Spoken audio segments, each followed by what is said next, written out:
মুখস্থ মানে একদম ছোটস্থ রাখবেন। ছোটস্থ থাকলে নামের সাথে বাদবাকি কোন অধ্যায়ের বিস্তারিত কি এটা নাম জানা থাকলে মোটামুটি ওগুলো সহজে বোঝা আসবে। এই জন্য তরিকে তালিমের অধ্যায়ের নামগুলো প্রত্যেকে পড়ার সাথে সাথে তরিকে তালিমের নামগুলো সুন্দর করে মুখস্থ রাখবে। প্রত্যেকটা অধ্যায় আলাদা আলাদা অধ্যায় রয়েছে,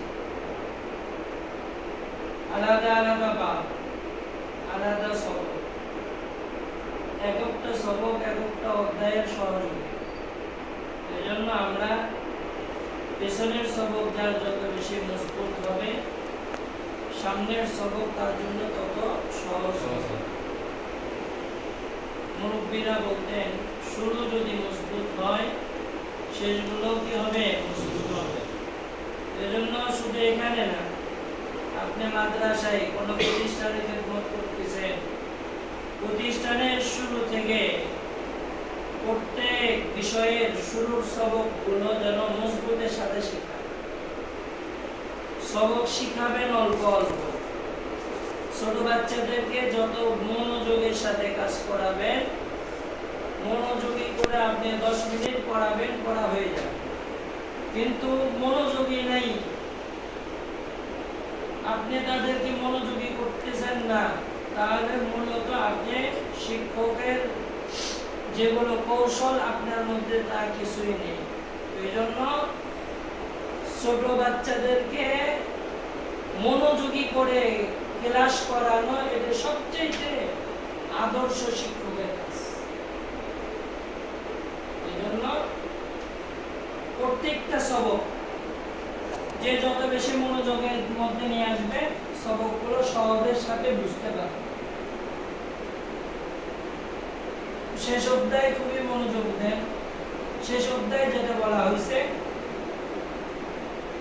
লফজ আউযু এর মতো, লফজ আউযু এর মতো 11 সূরা আদিয়ায়ে সালাত, 11 সূরা আদিয়ায়ে সালাত 5 প্রকারের শিক্ষা দিতে হবে। 5 প্রকারের শিক্ষা দিতে হবে।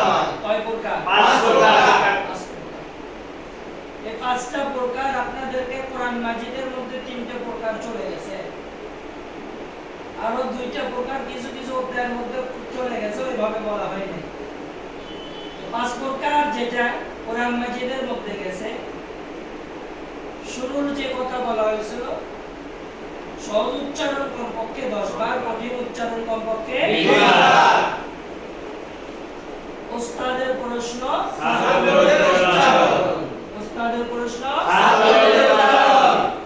অর্থাৎ আমি এখন প্রশ্ন করব, আপনারা উচ্চারণ করবেন। এই এতটুকু 100 বার এখানেও শেষ অধ্যায়ের মধ্যেও। 2 নম্বর সূরত বলা হয়েছে ভাঙ্গা ভাঙ্গা উচ্চারণ কয়েকবার, অর্থাৎ আমার সাথে সাথে বলেন, অর্থাৎ আমার সাথে সাথে বলেন। এটা 2 নম্বর সূরত। 3 নম্বর সূরত বলা হয়েছিল মতন উচ্চারণ কমপক্ষে 20 বার, 20 বার। অর্থাৎ আমি এখন একসাথে বলবো, অর্থাৎ আমি এখন একসাথে বলবো। এই 3টা সূরত। 4 নম্বর সূরত বলা হয়েছে, সকলে বোর্ডে দেখেন, আপনাদেরকে পড়ানো হয়েছিল আলিফ আইন ওয়াও দাল আউযু, আলিফ আইন ওয়াও দাল আউযু হরফ উচ্চারণ বলা হয়েছিল না? জি। এই হরফ উচ্চারণ কয়েকবার। 4 নম্বর সূরত হরফ উচ্চারণ কয়েকবার, হরফ উচ্চারণ কয়েকবার, হরফ উচ্চারণ কয়েকবার। 5 নম্বর সূরত মুসেন, লেখেন, দেখান, ঘোরান, বলেন। এখানে 2টা কথা শেষের মধ্যে। একবার হলো বলেন, যখন বলতে হবে বলেন তখন পুরো শব্দ বলবে। যেমন আউযু লিখছেন, তাহলে যখন বলবেন বলেন তখন বলবেন আউযু। আরেকটা কথা কি, হরফ উচ্চারণ করেন তখন শুধু হরফের উচ্চারণ করবে, আলিফ আইন ওয়াও দাল আউযু।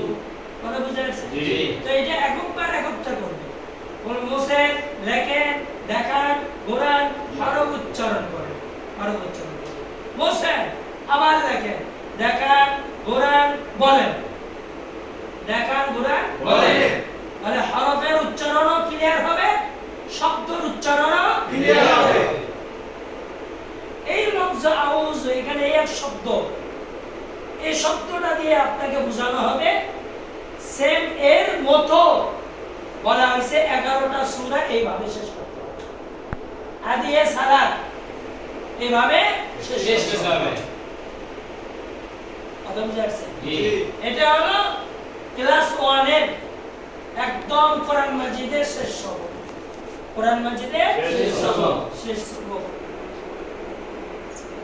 অনেক সময় আমাকে জিজ্ঞাসা করবে ক্লাস 1 এর মধ্যে কোরআন মাজিদের সবক কিভাবে দিবেন? তো ওদের কোরআন মাজিদ হইল তরিকে তালিম। ওদের কোরআন মাজিদ কি? তরিকে তালিম। কোরআন মাজিদ কোথায় থেকে? এই আলিফ বা তা সেই হরফগুলো দিয়ে তো তৈরি। জি। এই জন্য আপনাকে বাঁচানোর জন্য বা যাচাইয়ের জন্য বলবে ক্লাস 1 এর কোরআন মাজিদ সবক কিভাবে দিবেন? তখন অনেকে অনেক সময় বলে থাকে কোরআন মাজিদ তো ক্লাস 1 এ কোরআন মাজিদ নাই। কোরআন মাজিদ নাই কে বলছে? কোরআন মাজিদ আরবি হরফের 29 টার বাইরে আছে? জি না। তো 29 হরফ দিয়েই তো কোরআন মাজিদ। জি। কায়দা কানুন দিয়ে তো কোরআন মাজিদ। কথা বুঝে আসছে? জি। এইজন্য মনে রাখবেন নার্সারি পেলে নার্সারি থেকে নিয়ে ক্লাস 1 পর্যন্ত এদের তরিকে তালিমটাই হলো কোরআন মাজিদ। আর এদের কোরআন মাজিদ কিভাবে শিক্ষা দিতে হবে? চক স্লেট আর ব্ল্যাক বোর্ডের মাধ্যমে। কিভাবে? চক স্লেট আর ব্ল্যাক বোর্ডের মাধ্যমে। তাহলে এর দ্বারা বোঝা গেল তরিকে তালিমের সবক কিভাবে দিবেন? চক স্লেট আর ব্ল্যাক বোর্ডের মাধ্যমে। চক স্লেট আর ব্ল্যাক বোর্ডের মাধ্যমে। চক স্লেট আর ব্ল্যাক বোর্ডের মাধ্যমে। সারা জীবন মনে রাখবেন। ক্লাস 1 পর্যন্ত তরিকে তালিমের সবক চক স্লেট আর ব্ল্যাক বোর্ডের মাধ্যমে। ক্লাস 2 কোরআন মাজিদ। ক্লাস 2 কোরআন মাজিদ হলো আমপারা, ছোট কোরআন যেটা। জি। এই আমপারাটা আগে সবক হবে কোরআন মাজিদে দেখে দেখে ধরে ধরে নাজরা পড়াইতে হবে। সারা জীবন মনে রাখবেন। ওদের কোরআন মাজিদ চক স্লেট ব্ল্যাক বোর্ডের মাধ্যমে নয়। কোন ক্লাসে? ক্লাস 2 দ্বিতীয় শ্রেণী। কোন শ্রেণী? দ্বিতীয় শ্রেণী। দ্বিতীয় শ্রেণীর কোরআন মাজিদের সবক এদের কোরআন মাজিদ ধরে ধরে ধরে ধরে আগে পড়াইতে হবে। তারপরে হাতে 10 মিনিট সময় নিয়ে একটা আয়াতকে লেখাকে সুন্দর রাখার জন্য, লেখা সুন্দর করার জন্য, লিখতে পারে মতো এই জন্য হাতে 10-15 মিনিট সময় নিয়ে তখন চক স্লেট আর ব্ল্যাক বোর্ডের মাধ্যমে একটা প্র্যাকটিস করে।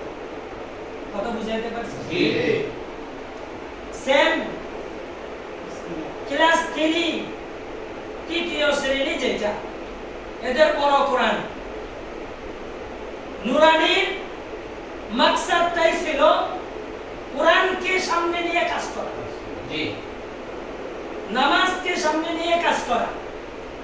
আল্লামা কারি বিলাসা হুজুর রাহমাতুল্লাহি আলাইহি ওনার মূল মাকসাদ আরো আমাদের যত নুরানির বোর্ড রয়েছে প্রত্যেক নুরানি বোর্ডের সিলেবাস যেটাই থাক না কেন প্রত্যেকের মাকসাদ হইল প্রত্যেক ঘরের মুসলমানের সন্তানগুলো যেন সহি করে কোরআনটা শিখে সহি করে নামাজটা পড়তে যায়। এটাই হলো আমাদের মূল মাকসাদ, এটাই মিশন। আপনাদেরও এটাই সামনে নিয়ে কাজ করতে হবে। কোন সাবজেক্টকে সামনে গুরুত্ব দিবেন? কোরআন মাজিদ। কোন সাবজেক্টকে সামনে নিয়ে কাজ করবেন? কোরআন মাজিদ। এখন পক্ষান্তরে কিছু জায়গায় কিছু মাদ্রাসায় দেখা যায় বাংলা, অঙ্ক, ইংরেজি, গণিত, সাধারণ জ্ঞান আরো যত সাবজেক্ট রয়েছে কিছু কিছু জায়গার মধ্যে বাংলা, অঙ্ক, ইংরেজি এত হাইলাইট করতেছে করার কারণে তারা কোরআন মাজিদ সহি করে পড়তে পারতেছে না। আমাদের মাকসাদ তো তা নয়। আমাদের মাকসাদ স্বরবর্ণ, ব্যঞ্জনবর্ণ, লিটার এগুলো বাংলা, অঙ্ক, ইংরেজি এগুলো দেখায়া প্রত্যেক মুসলমানের সন্তান যেন ফরজীয় শিক্ষায় শিক্ষিত হয়, এই জন্য তাদেরকে এই সাবজেক্টগুলো পড়াচ্ছি। আমরা ওই সাবজেক্টগুলো সুন্দর করে পড়াবো, কিন্তু সামনে আমরা আগে কোরআনটা সামনে নিয়ে কাজ করব, যেন কোরআনটা সহি করে শিখে। কোরআন সহি যদি শেখে, কোরআনটা মজবুতের সাথে যদি কাজ করে, তাহলে অন্যান্য সাবজেক্টগুলো সহজের সাথে পারে। কোরআন শিখলো না, বাংলা শিখলো সুন্দর করে, ইংরেজি শিখলো, সব শিখলো, কিন্তু আমরা যে মাকসাদ, যে উদ্দেশ্য, এই উদ্দেশ্য আমাদের কাজ হবে। এই উদ্দেশ্যে আমরা সাকসেসে পৌঁছবো না। প্রত্যেক অভিভাবক কিন্তু আপনাকে মাদ্রাসায় দিছে, ছেলেদেরকে মেয়েদেরকে ওই কোরআনের কারণেই দিছে, কিন্তু বুঝবেন, বাংলা, অঙ্ক, ইংরেজি দেখছে, দেখার কারণে বলতেছে যে ঠিক আছে এখানে কোরআন শিখ।